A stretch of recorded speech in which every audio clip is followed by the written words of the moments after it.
So, hi, my name is Julio, and I'm with my project partner Nathan. And today we're going to be discussing the intro to Euclidean geometry and more so the first chapter of Euclidean geometry. So, one thing that we really want to preface early on is that in this course we've obviously been dealing with geometry and working with our different models. We at the beginning we looked at the phantom plane, the spherical model, and now we've kind of more narrowed it down to just working into the hyperbolic model and the standard R2 model. And we started to see a lot of correlations in what we did in high school and early geometry to now working on a way more in-depth level than we would have ever gotten in high school. And so in high school when we were working, we learned about triangles, angles, and parallel lines, and that really, whether you knew it or not, you were working in the R2 model time in the Euclidean plane, and that was Euclidean geometry, right? Now we're splitting up our geometries, and we've been looking at two as like a model, but really R2 is a geometry. It's Euclidean geometry. It's axiomatic, which means that it has its own axioms, its own rules, postulates, propositions. It has it all to be its own axiomatic geometry. And so we want to make that connection and kind of make sure that you guys kind of can see that what you did in high school is in fact what we're doing now. There's a connection, right? We're now going to start going to Euclidean geometry on a way more in-depth level and kind of showing a lot of things that we learned in high school that we would have never gotten to see had we not taken this course. So included in Oscar's book, we have a historical intro, which I assume a lot of you guys probably have never seen or taken a look at. But it kind of just counts down the details of exactly what I kind of just said earlier, previously, like a second ago. And in there, we have Euclid's first 28 propositions. And now these are important because the first 28 propositions are in fact what is neutral geometry really. It's not Euclid's 29th proposition is the fifth postulate, which we will be talking about later on in the video. But that's when it really started. That's when it separated into Euclidean and hyperbolic geometry, right? These first 28 propositions are something that we have proved is both valid in Euclidean and hyperbolic geometry. So let's take a look at some of these first 28 propositions because we've already used a lot of them in class and proved a lot of them, and you might not even know that they're propositions. So proposition 2 is segment construction, right? That's something that we've done time and time again. We use it a lot when we're dealing with triangles and trying to copy this segment into another copy of the triangle to come up with contradictions and whatnot. Side angle, side congruence of triangles, I mean, that goes even to our high school geometry and more in depth now, and that's proposition 4. And I mean, I didn't include all of them, but there's also, I think, angle, side angle is part of it. Side, side, side is another proposition. Another one that we have is that we can bisect the given angle, and that's proposition 9, which we've also shown in class. We know that every angle has a unique angle bisector, right? And 4, that's proposition 12 says that we can draw a line perpendicular to a given line from a given point, not on it. We've used that a lot countless times when we've come up with quadrilaterals, and Oscar will give us a hint, draw the perpendicular, right? We can do that because we have a line and a point that's not on it, so we can draw that unique perpendicular line. The vertical angle theorem, that was proposition 15. 6. If a straight line intersects two lines making the alternate angles equal to one another, then the two lines are parallel. That's proposition 27. And I mentioned this one specifically because of the next proposition that we have.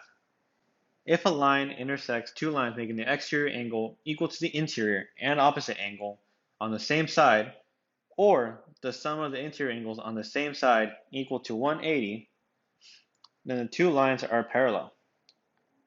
Now, the reason I bring this up is because in the previous chapter that we've just kind of covered now, now that Oscar's not going to teach us anymore, we have a theorem 9.5 in the book, which is roughly equivalent to both of these exact statements, right? Theorem 9.5 says that if K1 and K2 are distinct lines of the transversal, if there exists any pair of those congruent angles, then those lines are parallel, which is exactly what 6 and 7 are basically saying if we combine them together.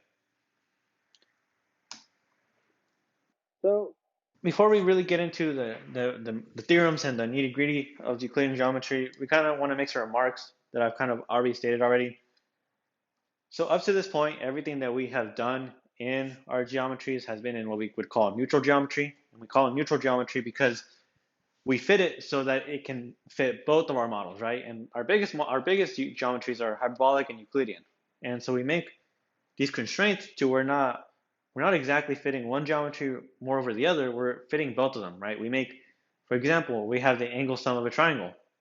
In Euclidean, we know that that for sure should equal 180. And hyperbolic, we know that it's always less than 180. So we can't claim a neutral geometry that's always going to equal 180 because it's not true for both of those geometries. So that's why we put that constraint in there where it's at most 180.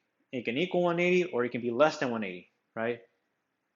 Well, now that we're going to go into Euclidean geometry, we're going to stick to strict Euclidean definitions, right? So an angle sum of a triangle is always going to equal 180. And so now that we're kind of going to the geometries, you may be wondering like, well, are we just forgetting everything that we learned in neutral? Absolutely not. What we learned in neutral, we can use in Euclidean. What we learned in Euclidean, we cannot use in hyperbolic. So if you're coming up with the proof and it says Euclidean geometry on the side, you know that you're able to use what you learned in Euclidean geometry plus neutral, but anything that is in hyperbolic geometry does not apply. The same way that Euclidean geometry does not apply to hyperbolic geometry. And this kind of goes into the context really of the video of what we're going to be talking about today. And a major way in which they kind of separate is the fact that parallel lines, as you're going to see in this video, are very important to Euclidean geometry. And in hyperbolic, I believe the next presentation is hyperbolic geometry, and they discuss parallel lines a bit, but parallel lines in hyperbolic geometry are, they're not really anything special. But in Euclidean, they are. So let's look at our axiom that we're going to accept into the Euclidean geometry, which is a parallel postulate axiom. The parallel postulate axiom says if we have a line L and P is a point not on L, then there exists a unique line K through P and parallel to L. And this is important because now we're kind of defining the unique parallel line, right? And then kind of going back again to that neutral geometry, we had a theorem that said if we had L a line, a P, and P a point not on L, then there exists at least one line K through P that is parallel to L. And if you want more detail into that, that is theorem 9.3 in the book. But that is like almost a little brother of the parallel postulate because theorem 9.3 is saying that we have at least one. And this all goes back to kind of, meeting the constraints of having to meet in the middle of both geometries, right? And so now we're saying that in Euclidean geometry, there is one unique line. There's one unique parallel line, and that becomes very important. So if we take a look at our models, again, spoilers to the presentation, but no, it does not hold, and the next presentation will probably go into way more detail as to why it doesn't hold, but it's a very interesting property that hyperbolic parallel lines have. That's weird, and so now we are strictly working in the Euclidean plane, so we know it does hold, and kind of moreover, relating back to high school, this is really where we learn in high school, parallel lines will either have the same slope or they're vertical lines. And so we kind of start seeing how the high school geometry starts tying into all of it, So let's discuss our first theorem in the chapter. So let's recall the previous axiom that we just accepted, because it will become very important in the proof for our first theorem. All right. So let's introduce our first theorem in Euclidean geometry. We're going to be talking about Proclus. Proclus says that if we let K and L and T be distinct lines such that K is parallel to L and T is not parallel to K, then T will not be parallel to L. So if we just think about that for a minute, we're kind of, it's almost like, actually I'll say that for the end. Ignore what I said. So let's look at a picture first, right? So this is a picture that we're going to have right here. So we have our lines K and our lines L. And we know that K and L are parallel, and we know that there exists a line T that's going to intersect K at some point on this line. And we want to say that it will intersect L at some point as well, but immediately we do not know that. This line can go to the left, can go to the right, it can do whatever it wants because at the moment we have no idea what it's going to do. But intuitively we can kind of see like, well, yeah, it should intersect. And so at this point I would recommend that you maybe pause the video and try and solve it on your own. The proof isn't too bad, and So I'll give you guys a second just to pause the video and come back to it. All right, so let's solve this thing. So we're going to do this proof by contradiction, right? You know, kind of like repeating what Oscar told us most one time in class. If something seems obvious, try contradiction, because you should immediately, you probably be able to see the contradiction way easier. So let's suppose by contradiction that T and L are actually parallel. We're going to assume that they don't intersect, right? So then we're going to have that K is parallel to L and that T is parallel to L. Okay. And we also know by our assumption, our hypothesis, that T and K are not parallel, so they're going to intersect at some point. And we can call this point whatever we want to call it, but let's call it X. So T intersect K is equal to some point X. And so we've kind of said a lot of things, so let's really kind of break it down more. So then we're going to have the T and K specifically, let's kind of forget about L for the moment, are two distinct parallel lines through X. And they are both parallel to L. Okay. So T and K, two distinct lines. They both contain the point X because they intersect at that point. And by Proclus, we know that K is parallel to L, and we assumed that T and L are parallel. Now kind of think about for a second as to why that would be a contradiction, right? So that's a contradiction because we just accepted the parallel postulate axiom, and that states that there's only one unique line through X and parallel to L. So T and K cannot be parallel points, cannot be lines that both contain X and are both parallel to L. So our contradiction was wrong. T intersect L is not equal to intersect. They do in fact have to intersect at some point. So we get our contradiction and they intersect, and thus they are not parallel. And if you kind of think about this more, this actually kind of leads into a more interesting property that we have in Euclidean geometry with parallel lines, and that's kind of a quote-unquote transitivity with parallel lines, right? If we were to say that T intersect L was equal to the empty set, then we would have that K is parallel to L and that T is parallel to L. But we know that K and T are not parallel. So that kind of takes away the transitivity, right? But we just proved that in fact they are going to intersect. And so this kind of leads more into a deeper question that I believe should be covered in the next projects of that transitivity concept holding in the Euclidean plane. With parallel lines, if you have two lines that are parallel, then those other two lines should be parallel, right? If K is parallel to L and T is parallel to L, then T and K should be parallel, right? The transitivity concept. And what I personally kind of took away from this theorem too was, for me at least, it kind of helped me intuitively understand more transversals, right? We started to look at transversals more in parallel lines, and how we know by definition that a transversal is a line T that will intersect two lines at two distinct points, call them B1 and B2, right? And it's almost like you kind of, that's a definition, you don't think about it, but Proclus kind of explains why they should intersect, right? This is the exact scenario that we have when we're doing proofs. We have two lines K and L, and then our transversal T, which intersects K at some point. And now by Proclus, we know that it's going to intersect L at some point as well. And so Proclus kind of, at least for me, kind of helped me understand transversals more and why they work. I mean, we know they work because we're obviously learning about them, but just seeing the proof really helped me kind of, for me at least, understand it more, right? And so the biggest takeaway that you want to take away from Proclus is just kind of holding that, and knowing that if you have two lines, if you have three lines, and K is parallel to L, but T isn't parallel to K, then T will not be parallel to L. And you also want to keep in mind the parallel postulate axiom, because that's going to become very important. It's going to become very important. I don't think we can stress enough how important parallel lines become in Euclidean geometry, dealing with the whole that there's only one unique line.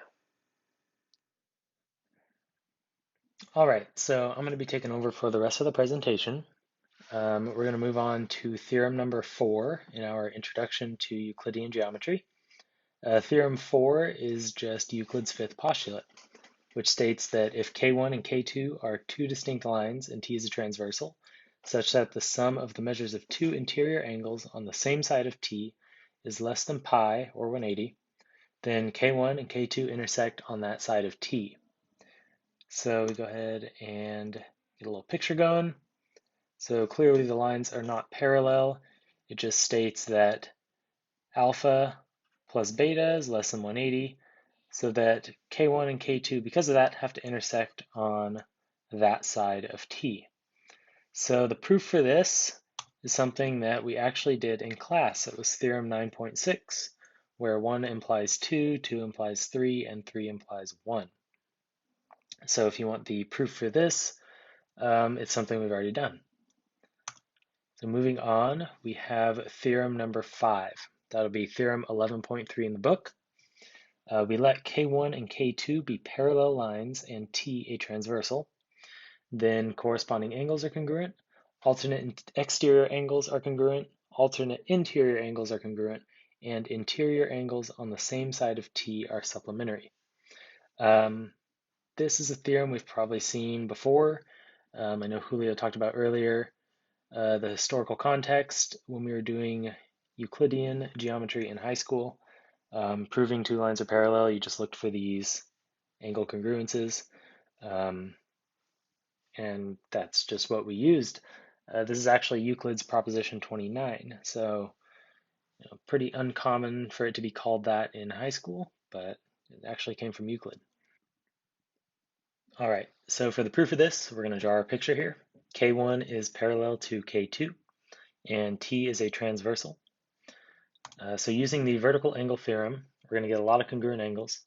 In particular, 2 is congruent to 4, 1 is congruent to 3, 5 is congruent to 7, and 6 is congruent to 8. So now we recall theorem 9.6, which says that there exists a pair of congruent alternate interior angles given two parallel lines in a transversal. So angle 3 is congruent to angle 5, and angle 4 is congruent to angle 6. So transitivity is going to give us what we want to show. Specifically, angle 1 is congruent to angle 3, which is congruent to angle 5, which is congruent to angle 7, and angle 2 is congruent to angle 4, which is congruent to angle 6, which is congruent to angle 8. So note that angle 1 and angle 4 form a linear pair. Measure of angle 1 plus the measure of angle 4 is equal to pi. And because angle 1 is congruent to angle 5, measure of angle 5 plus the measure of angle 4 is equal to pi. Similarly, angle 2 and angle 3 form a linear pair, so the measure of angle 3 plus the measure of angle 2 is equal to pi. And because angle 2 is congruent to angle 6, angle 3 and angle 6 also add up to be pi, the measures of angle 3 and angle 6. So this theorem is a huge reason why parallel lines are so important in Euclidean geometry. Parallel lines with a transversal always give congruent angles. So this is a major way in which hyperbolic and Euclidean geometry kind of split off and go their separate ways, and it's a very useful result for proving properties of other figures in Euclidean geometry. So in particular, proving that the angle sum of a triangle is exactly pi. Parallel lines is how you do that. Parallel lines in a transversal, that is. So a quick summary review here. Parallel lines are extremely important in Euclidean geometry. Without parallel lines and the properties that we get from parallel lines and transversals, there would be a lot of things that would be either impossible to prove or much, much more difficult. If we have a line L and a P, a point not on L, then there exists a unique line K through P and parallel to L. That's axiom PE. If we have parallel lines and T a transversal, then we have all of those congruent angles that we just went over. Congruent alternate interior angles, supplementary interior angles, congruent alternate exterior angles, and the like. And we showed why if T is a line that is not parallel to L, then it's also not parallel to K. So basically we just showed that if T intersects L and L is parallel to K, then T cannot be parallel to K. So we're going to do a quick practice problem. We're going to let quadrilateral ABCD be a convex quadrilateral such that line AD is parallel to line BC and that the ray BD bisects angle ABC. we want to prove that BA is equal to AD. The distance BA is equal to AD, that is. So we draw our picture here. We have, let's see, AD is parallel to BC, and BD bisects angle ABC. I want to prove that BA is equal to AD. So essentially, we want to show that ADB is an isosceles triangle. In particular, we want to show that angle ADB is congruent to angle ABD or angle DBC. So the proof of this, we have two parallel lines. We can recall theorem 11.3. We can use lines AB is parallel to BC and transversal BD to get a pair of congruent alternate interior angles, namely angle ADB being congruent to angle DBC. There we go. We are given that BD bisects angle ABC. Okay, so angle DBC is already congruent to angle ABD. So by transitivity, we get angle ADB is congruent to angle ABD. So this angle right here where my cursor is congruent to this angle where my cursor is now. So by the isosceles triangle theorem in triangle ABD, we have that AB must be equal to AD, which is what we wanted to prove.